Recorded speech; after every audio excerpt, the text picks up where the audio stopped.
श्री राम जय जय राम। श्री राम जय जय राम। करहि हाहार साख फल कंदा, सुमिरहि ब्रह्म सच्चिदानंदा।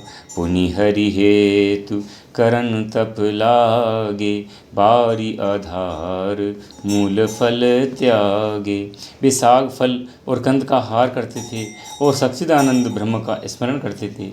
फिर वे श्री हरि के लिए तप करने लगे और मूल फल को त्याग कर केवल जल के आधार पर रहने लगे।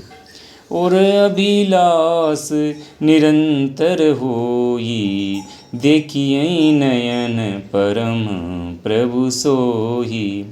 अगुण अखंड अनंत अनादि, जेहि चिंतहि परमारथ बादी। हृदय में निरंतर यही अभिलाषा हुआ करती कि हम कैसे उन परम प्रभु को आँखों से देखें, जो निर्गुण अखंड अनंत और अनादि हैं और परमार्थवादी ब्रह्मज्ञानी तत्ववेता लोग जिनका चिंतन किया करते हैं। नेति नेति जेहि वेद निरूपा, निजानंद निरूपादि अनूपा। शंभु विरंचि विष्णु भगवाना, उपजहि जासु अंश ते नाना। जिन्हें वेद नेति नेति यह भी नहीं कहकर निरूपण करते हैं, जो आनंद स्वरूप है, उपमा रहित और अनुपम है, एवं जिनके अंश से अनेकों शिव ब्रह्मा और विष्णु भगवान प्रकट होते हैं। ऐसे ही प्रभु सेवक बस अयहि, भगति हेतु लीला तनु गयहि। जो यह बचन सत्य सुरति भाषा, तो हमारी पूजय अभिलाषा। ऐसे महान प्रभु भी सेवक के बस में हैं और भक्तों के लिए दिव्य लीला निग्रह धारण करते हैं। यदि वेदों में यह वचन सत्य है तो हमें हमारी अभिलाषा भी अवश्य पूरी होगी। यही विधि बीते बरस सठ सहस बारिहार, संबत सप्त सहस्त्र पुनि रहे समीर आधार। इस प्रकार जल का आहार करके तप 6,000 वर्ष बीत गए। फिर 7,000 वर्ष वे वायु के आधार पर रहे। बरस सहस 10 त्यागों सो, ठाड़े रहे एक पद दोहु। विधि हरिहर तप देखे अपारा, मनु समीप आए बहुबारा। 10,000 वर्ष तक उन्होंने वायु का आधार भी छोड़ दिया। दोनों एक पैर पे खड़े रहे। उनका अपार तप देखकर ब्रह्मा विष्णु और शिवजी कई बार मनु जी के पास आए। मांगहूँ बर बहु भांति लुभाए, परम धीर नहीं चलई चलाए।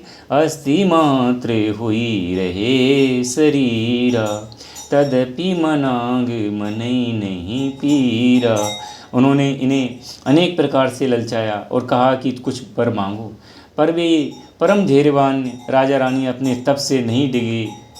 यद्यपि उनका शरीर हड्डियों का ढांचा मात्र रह गया था, फिर भी उनके मन में जरा भी पीड़ा नहीं थी। प्रभु सर्वज्ञ दास निज जानी, गति अनन्यता पस नृप रानी।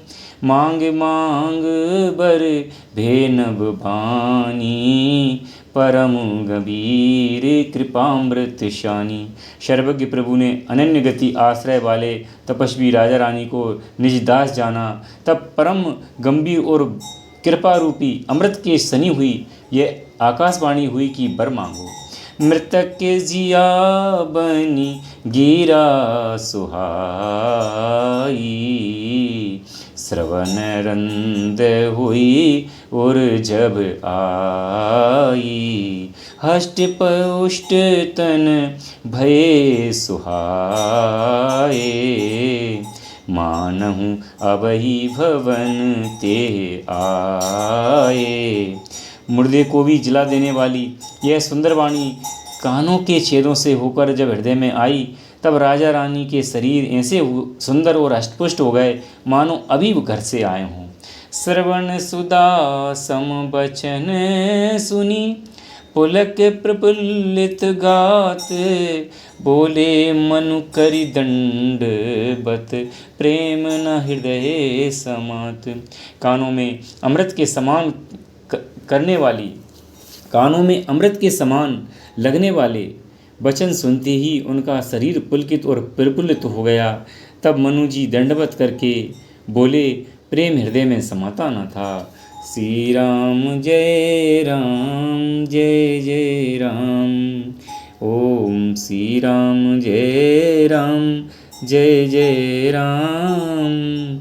श्री राम जय राम जय जय राम।